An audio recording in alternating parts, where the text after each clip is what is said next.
unforgiving when mishandled, with the potential to cause several severe harm or even death. So let's dive deeper into the understanding these critical medications, how errors occur, and what we can do to prevent them. This is the category of medications which can lead to dire consequences even with the mistakes seem small.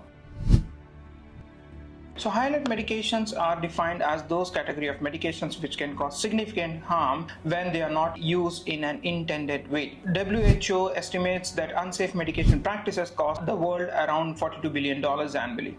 That's not just a financial loss, it represents lives impacted by these preventable medication errors related to harm.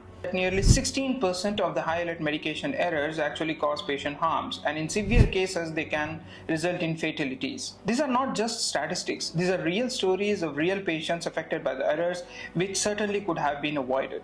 From prescribing to administration, mistakes can happen at any stage of medication management. In a study conducted in an ICU, the breakdown of harm alerts was eye-opening.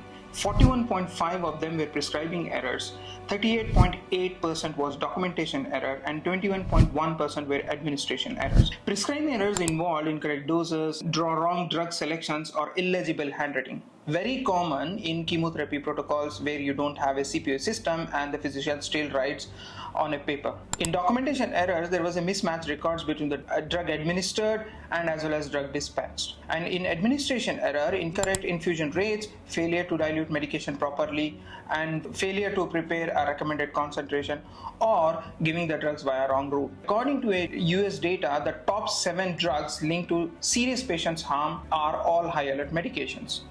Top 7 medications are insulin, morphine, heparin, concentrated potassium chloride, warfarin, hydromorphone, and fentanyl. Each of these drugs can be life-saving when used correctly, but lethal when handled improperly.